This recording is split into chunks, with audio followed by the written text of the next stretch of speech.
کیا وہ اسے شاہی قصہ گو کے طور پر ملازمت دیں گے؟ فقیروں نے بادشاہ کے دربار میں جا کر کہا کہ ہماری بہن بہت اچھا قصہ گو ہے، اگر آپ کو پسند ہو تو اسے قصہ سنانے کے لیے لے کر آئیں۔ بادشاہ نے انہیں اجازت دے دی اور کہا کہ اگر اس کی قصے پسند آئے تو اسے شاہی قصے گو پر رکھ لیا جائے گا۔ شام کو فقیر شہزادی کو لے کر بادشاہ کے دربار میں حاضر ہوئے۔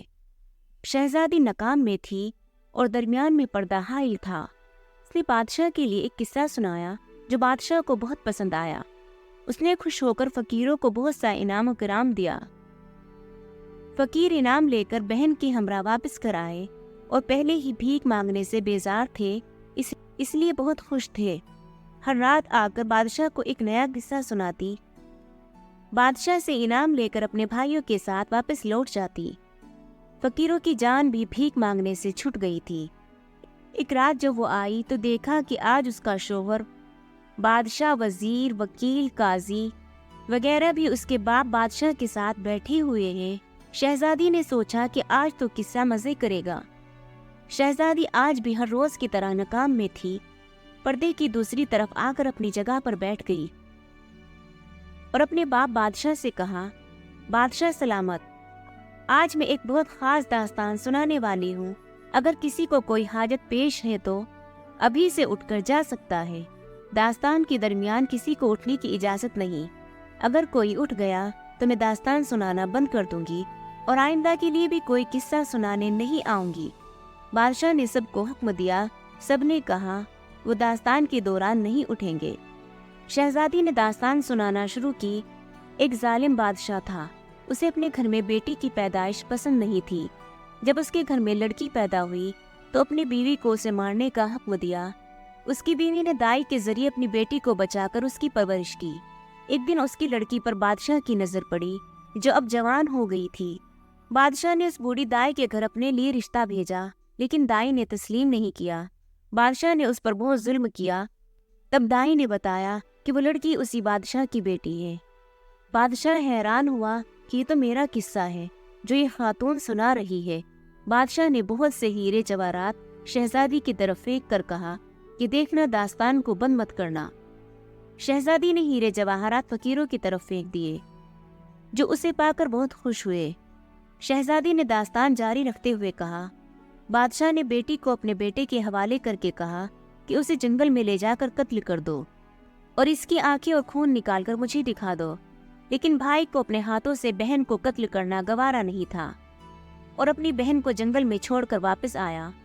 جنگل میں وہ لڑکی بہت عرصے رلتے رہی، یہاں تک کہ اس کے جسم پر کوئی لباس نہیں رہا اور وہ جنگل بیابان میں بے لباس وقت گزارنے لگی۔ بادشاہ عمر رفتہ کے باعث اب بوڑھا ہو گیا تھا۔ اسے پہلے سے ہی اپنی بیٹی کے ساتھ کیے گئے ظلم ستم سے بہت پچھتاوا ہوا تھا۔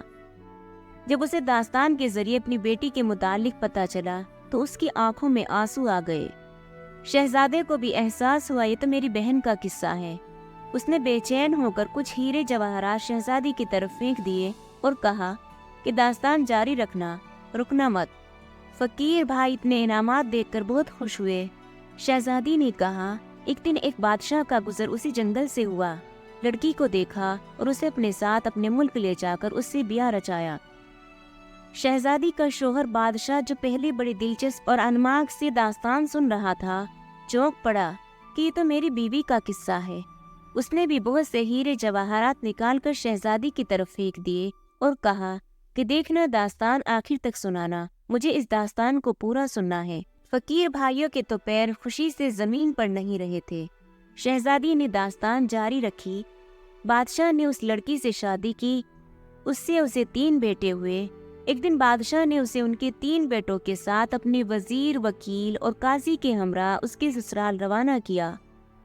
اب وزیر، وکیل اور قاضی سے اوسان خطا ہو گئے اور ایک دوسرے کی طرف بڑی غور سے دیکھنے لگے کہ یہ تو ہمارا قصہ ہے۔ بادشاہ نے کچھ اور ہیرے جواہرات شہزادی کی طرف پھینک دیے۔ فقیر بھائیوں کی باچھی خوشی سے کھلی جا رہی تھی۔ پہلی منزل پہ بادشاہ کا وزیر ناپاک ارادے سے اس کی طرف بڑھا اور اسے بدی کے لیے تنگ کیا۔ اس کے بڑے بیٹے کا سر تن سے جدا کیا، لیکن لڑکی کسی طرح اپنی عزت بچا کر بھاگ نکلی۔ وزیر منمنایا، مجھے بہت زور سے پیشاب لگا ہے۔